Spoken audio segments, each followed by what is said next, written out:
Hello everyone, in this video I'm going to talk about Trump's NATO policy and his stance on France and surprisingly how this is actually helping Africa. 4 years ago. 4 years ago I was in the Clinton camp. Ladies and gentlemen, I was in the polling station and I remember I was in Harlem, everyone there in Harlem celebrating that Hillary Clinton is obviously going to win. And I remember as the night approached and as the night went on, waiting there to see the celebrations at Javits Center on 34th Street and 11th Avenue in New York City. And we're extremely disappointed. I mean, it was as if it's a funeral. I mean, it was horrible. It was really bad. And we were disappointed. And I was one of those people who were very disappointed. Thinking about the words that Donald Trump had said, his tweets, and all those things, I was thinking about them. But the mistake I did when I was analyzing Trump is that I did not analyze his policies. You see, now I've spent the last 3 to 4 years analyzing his policies. And today I want to show you one of the shocking results that I found. I'm surprised. And in this video, I'm talking specifically about NATO and France and Trump's policies on NATO and France. And I am surprised I'm even saying this, but I'm talking about how these policies have helped Africa. We know the things that he has said about Africa and Africans. We know about the Muslim ban and some countries, even some African countries that have been barred from entering the USA. But ladies and gentlemen, Trump's NATO policy and his attitude and his treatment of France is really huge and it is helping Africa. In this video, I'm going to explain to you the background of the problem that Africa has been facing, especially from France. And then I will show you the connection between that and Trump's policies. Firstly, I'm going to give you a quick background of the situation. Many experts, when it comes to Africa, they believe that one of the biggest problems in Africa is France, because they believe that France is destabilizing its colonies. And I'm going to explain to you why I still call them colonies. Now, France has a hold of about 14 countries in Africa, mostly in West Africa, and then also they do have some influence in the DRC, the Democratic Republic of Congo. But now, today I'm really focusing mostly on these French colonies, and so many experts believe that France is causing a lot of destabilization in these French colonies. And also, what happened was that a lady by the name Dr. Arikana Chihombori-Qua brought this to light and said that France is actually abusing these countries. Because what happened was that France forced these countries since 1960 to use a currency called the CFA Franc. This is for the countries in West Africa, the French colonies in West Africa. So they were forced to use this currency called the CFA Franc, since 1945 actually. And then also when they got their independence, they were forced to continue using this currency. And the agreement that they signed was called the Pact for the Continuation of Colonization. And what this entailed was that these countries were required to use, of course, that CFA franc. And also they gave so much control of their resources to France. So in addition to France determining the monetary policy, determining how much money is supposed to be circulating in these countries also were forced to give control of their natural resources to France. So France was controlling their natural resources.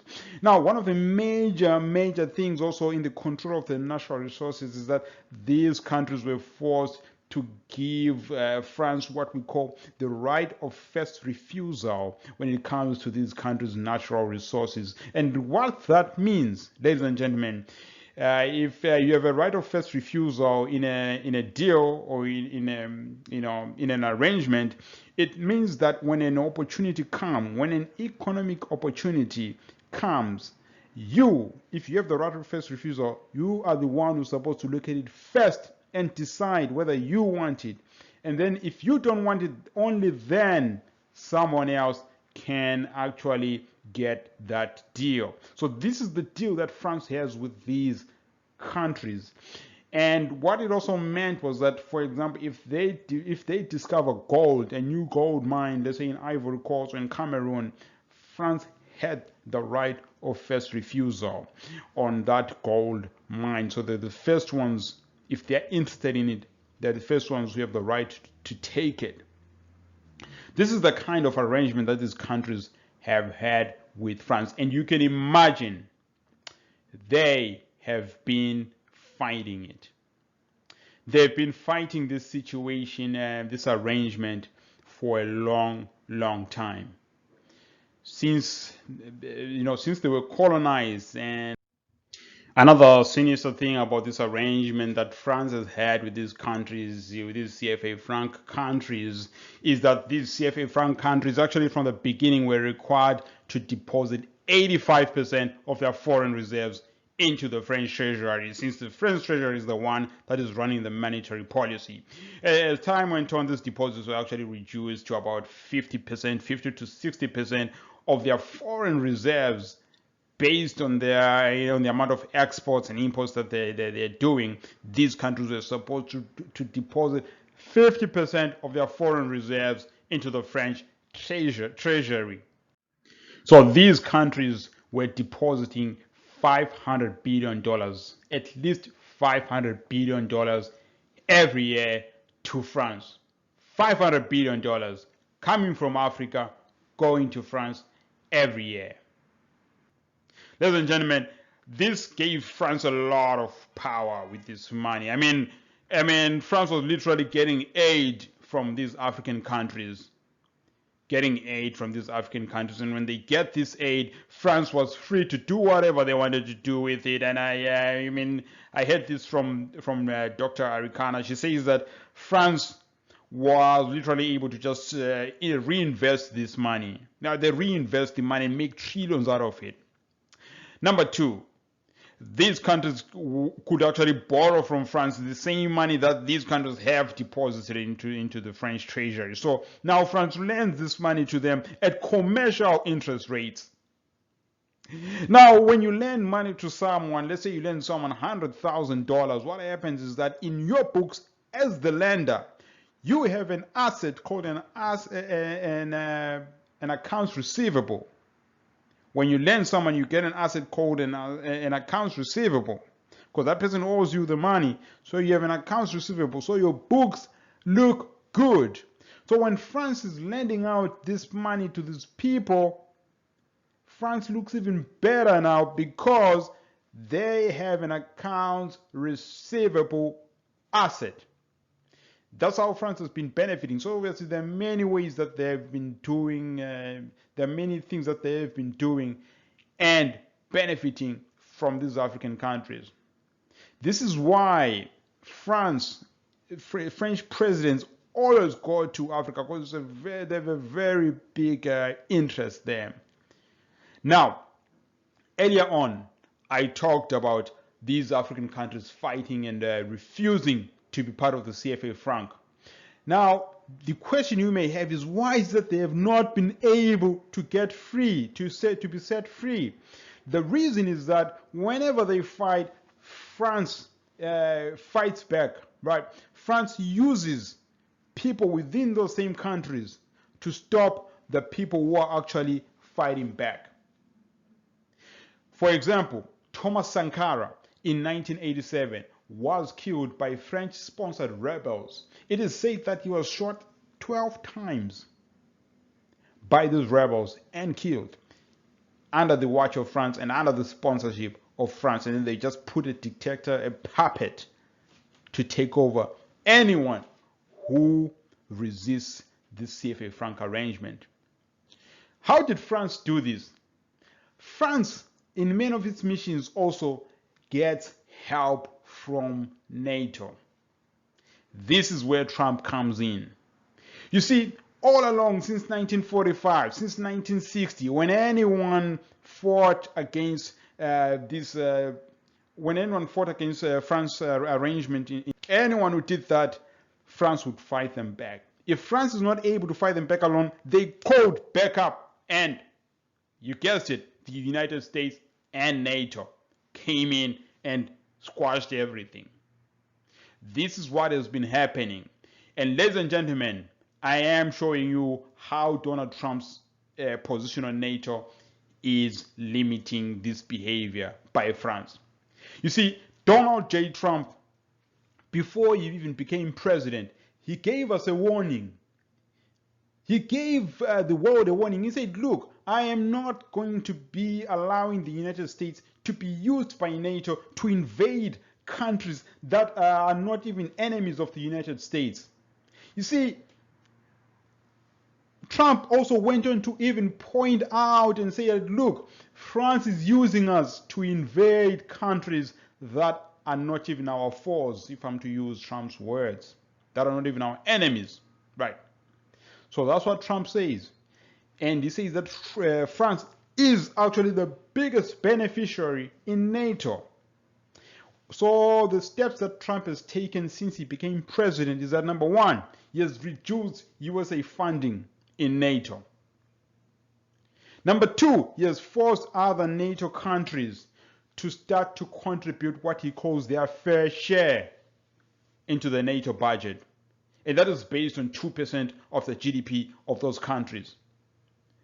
But obviously, some experts say that it doesn't really apply to the actual GDP of the countries. But anyway, what matters in this discussion is that Trump interprets it that way. And for that reason, Trump has reduced USA funding in NATO, and he has made it clear that France's enemies are not the USA's enemies. What that implied was that France cannot just call the USA when they're going to bomb Africa, which they've been doing ever since the NATO was formed. And one of the most notable was the bombing of Libya under the presidency of, yes, Barack Obama. You see, under the presidency of Barack Obama, France used the USA, and they contributed the most, more than 70%. It is said that the USA contributed more than 70% of the military operation for bombing Africa, Libya, and for the removal of Maummar Gaddafi. And ladies and gentlemen, those of you who know Africa, you know that when Libya was bombed by Obama and NATO, to the benefit of France, when that happened, it destabilized the region. Even European leaders in Italy and in Germany have condemned France for what they did by destabilizing Libya and causing havoc in its African colonies, using the United States and using NATO to cause havoc in Africa. And ladies and gentlemen, Trump's policy on NATO has actually limited France's influence in NATO.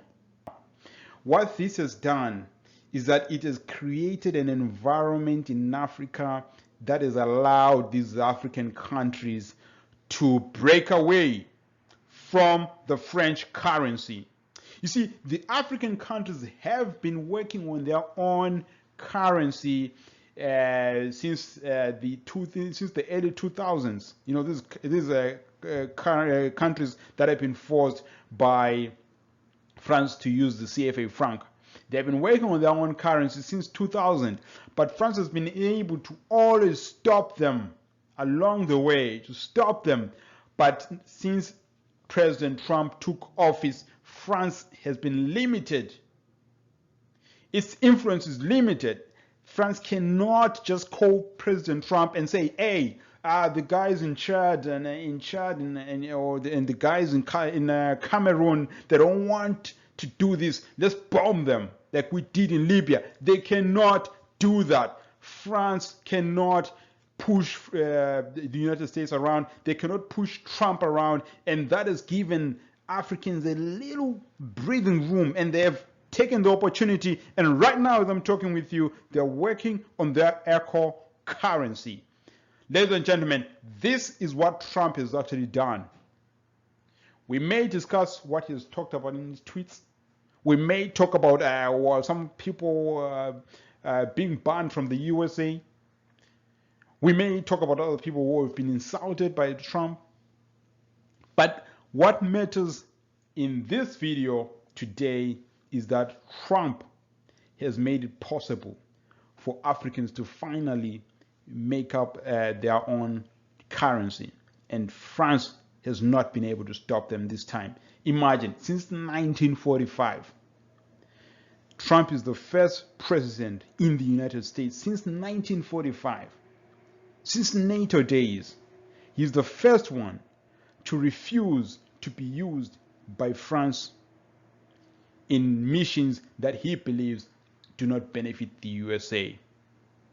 And obviously, by implication, you are saying that we're not going to be involved in your African missions and in your bombing of Africa.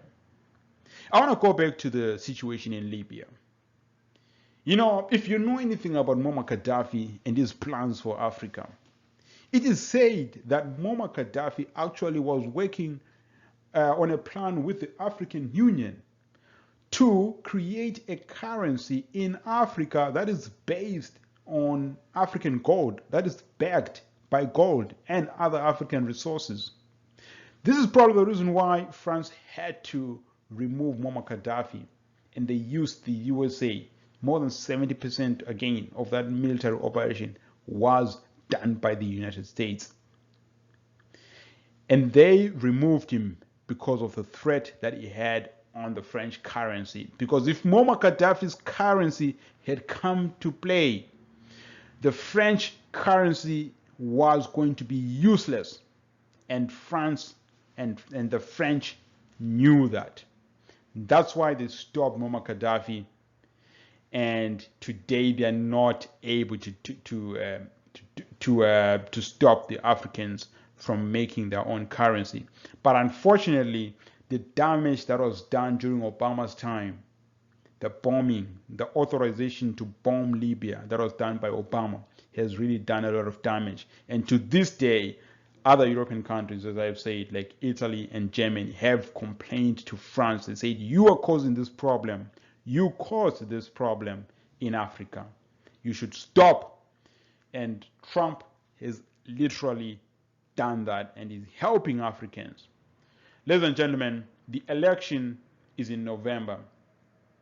And these African countries probably have a few months to really get this going. Otherwise, if Trump loses, they may not be able to continue. Ladies and gentlemen, thank you for your time, and I look forward to a great discussion on this. Thank you.